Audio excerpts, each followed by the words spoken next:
আজি শিৱসাগৰ জিলাৰ নামদাং গোহাঁই গাঁৱৰ বৰনামঘৰৰ কাষত যি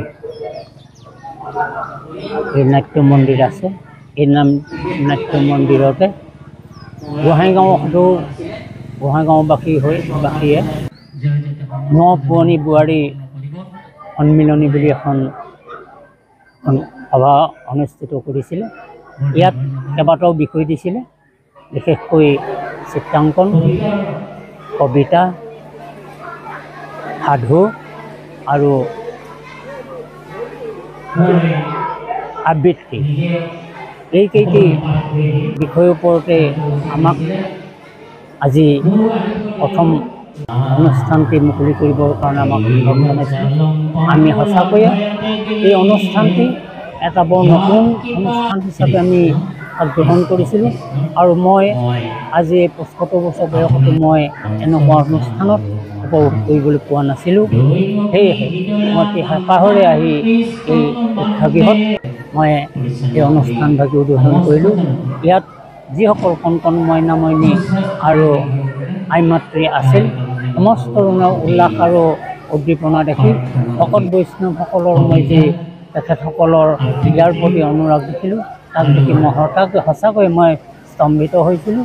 কিন্তু আজি এই অনুষ্ঠানভাগি মই উদ্বোধন কৰিবলৈ পাই মই সঁচাকৈ নিজকে ধন্য মানিছোঁ, কাৰণ মই এনেকুৱা অনুষ্ঠান পোৱা নাছিলোঁ। আৰু এই অনুষ্ঠানভাগি মই এই অনুষ্ঠানভাগি কাৰণে বেছি অনুৰাগী হৈছোঁ যেন সকলোৱে এই মিলন, যি ন বোৱাৰী মিলন, এই মিলনভাগি পাতি যেন সমস্তৰে যি তেওঁলোকৰ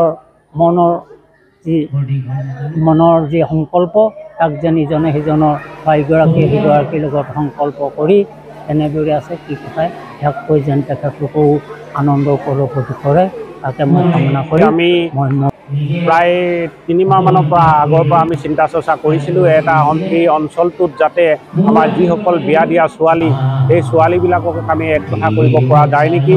সেয়েহে আজি শিৱসাগৰ জিলাৰ নামদাং গোহাঁইগাঁও এই অঞ্চলটোৰ সকলো ৰাইজৰ সহায় সহযোগত আমি এই অনুষ্ঠানটো দুদিনীয়া কাৰ্যসূচীৰে আমি হাতত লৈছোঁ। আজি প্ৰথম কাৰ্যসূচীতে আমাৰ আছে আমাৰ শিশুসকলৰ চিত্ৰাংকন আৰু চিত্ৰাংকন, কবিতা আবৃত্তিকে ধৰি সাধুৰ পৰা ভালেকেইটা আমি প্ৰগ্ৰেম ৰাখিছোঁ। ইয়াৰ পিছতেই আমাৰ এই অনুষ্ঠান ভাগিলৈ আমি কেইবাজনো ব্যক্তিক আমন্ত্ৰণ জনাইছিলোঁ। প্ৰথমতে আমাৰ উদ্বোধক হিচাপে আমাৰ মাজত আহি উপস্থিত হৈছিলে সন্মানীয় বিশিষ্ট সমাজ সেৱক তথা মগৰাহাট অঞ্চলৰ, আৰু লগতে আমাৰ কাষতে আছে অতি মৰমৰ শ্ৰদ্ধাৰ আমাৰ অনিল গগৈদেৱ, তেখেতো আমাৰ মাজত উপস্থিত আছে। তেখেতেও আমাৰ যথেষ্ট সহায় সহযোগ আগবঢ়াইছে। আৰু আমাৰ অহা কালিলৈ এটা বৃহৎ কাৰ্যসূচী আছে। প্ৰথমতেই আমাৰ আৰম্ভ